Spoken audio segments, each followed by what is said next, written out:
O uso do tabaco surgiu aproximadamente no ano 1000 a.C., nas sociedades indígenas da América Central, em rituais mágicos religiosos. A planta, cientificamente chamada Nicotiana tabacum, chegou ao Brasil provavelmente pela migração de tribos tupis-guaranis. Quando os portugueses aqui desembarcaram, tomaram conhecimento do tabaco pelo contato com os índios. A partir do século XVI, seu uso disseminou-se pela Europa, introduzido por Jean Nicot, diplomata francês vindo de Portugal, com utilização até para curar as enxaquecas de Catarina de Médici, rainha da França. Suas folhas foram comercializadas sob a forma de fumo para cachimbo, rapé, tabaco para mascar e charuto, até que, no final do século XIX, iniciou-se a sua industrialização sob a forma de cigarros. Mas foi somente no século XX que o tabaco se popularizou e um grande incentivador dessa prática foi o cinema. Até a década de 20, fumar era um ato essencialmente masculino. Com a chegada do Charleston às telas, as mulheres passaram então a fumar ostentando longas piteiras. O ato de fumar foi associado à sensualidade, e o cinema era o maior incentivador do hábito através dos grandes nomes das telas. Havia cenas especialmente escritas para que o cigarro fosse o protagonista, sempre nas mãos dos artistas principais, e takes com exímios requintes de luz e fotografia. Fumar era uma espécie de chave mágica capaz de introduzir qualquer pessoa em um ambiente, bastando segurar o cigarro nas mãos e procurar alguém que tivesse isqueiro para acender. Cigarreiras e isqueiros de ouro eram comercializados e detalhes imprescindíveis para quem queria mostrar-se bem-sucedido na vida. Com a chegada da televisão, a publicidade da indústria do tabaco aumentou e, na mesma proporção, a quantidade de consumidores de todas as faixas etárias. Somente em 1951, os estudos relacionando o cigarro às doenças foi iniciado. Os pesquisadores Richard Doll e Austin Bradford Hill conseguiram provar que o índice de mortalidade por câncer pulmonar era pelo menos 10 vezes maior em fumantes do que em não fumantes, e a partir daí, inúmeras outras pesquisas foram iniciadas.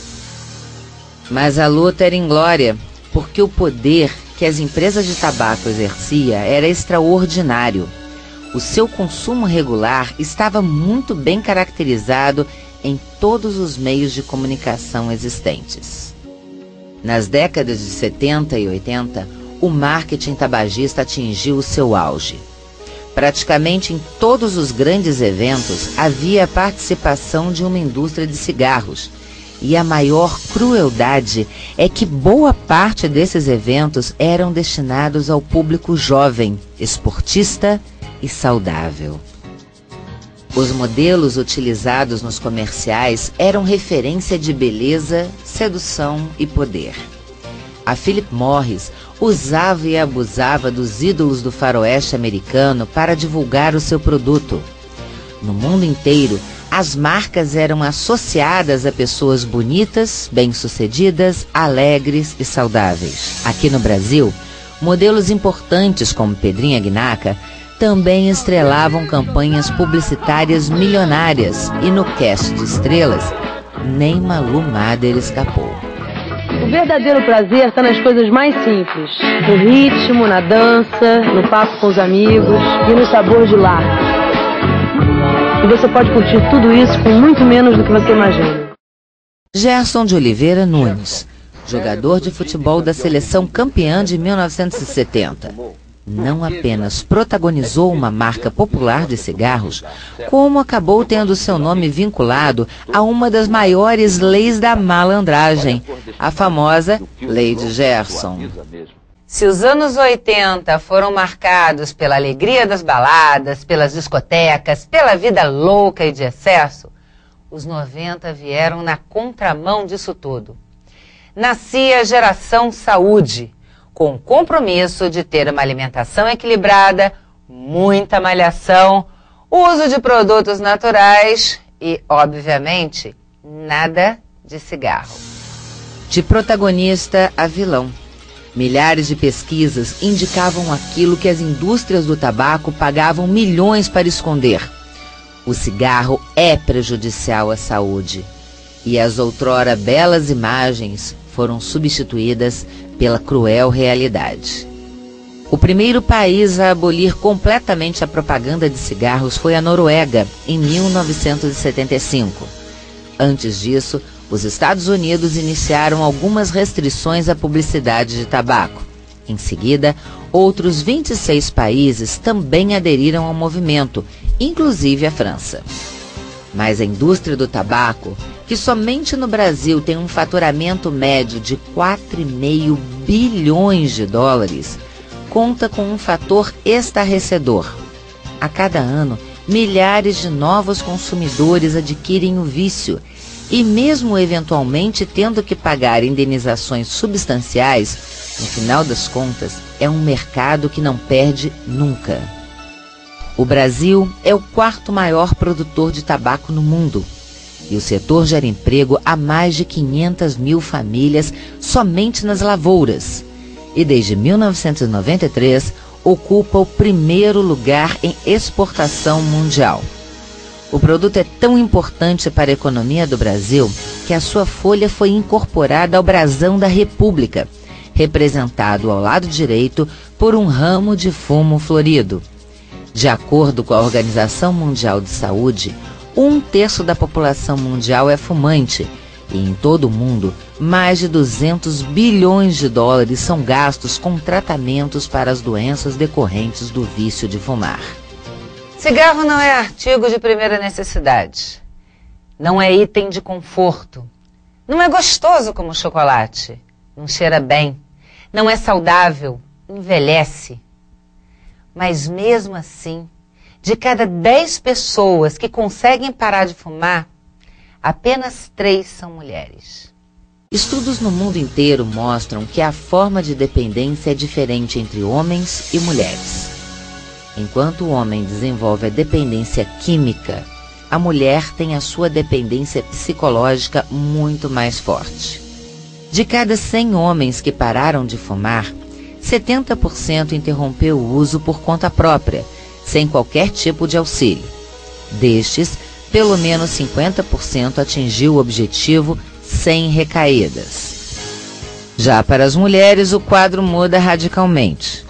De cada 100 mulheres que se dispuseram a parar de fumar, pelo menos 70 precisaram medicamentos de apoio, e destas, apenas 25 conseguiram largar o vício na primeira tentativa. Enquanto o homem larga o vício em 3 meses, a mulher demora pelo menos 1 ano para que consiga realmente se ver livre do cigarro. Outro fator muito importante que deve ser observado é que existe uma cobrança muito maior da sociedade que recai sobre as mulheres, principalmente com relação ao corpo. O ganho de peso é normal, não apenas por haver em muitos casos a substituição do vício por guloseimas, mas também porque o organismo passa por um processo de readaptação à falta de nicotina.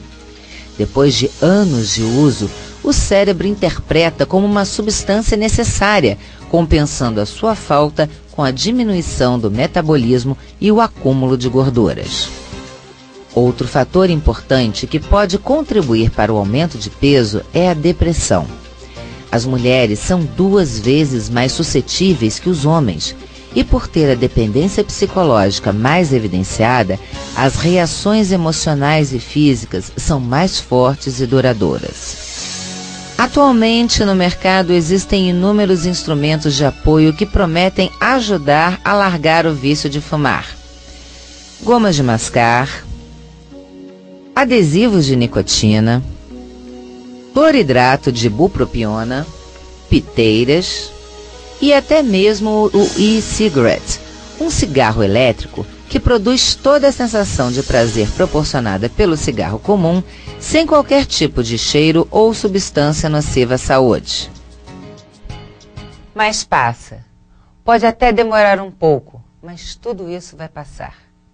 Mais cedo ou mais tarde, todos vão ter que largar esse vício. A diferença é que uns terão uma vida inteira pela frente e outros só terão a dor e a agonia de um leito de hospital.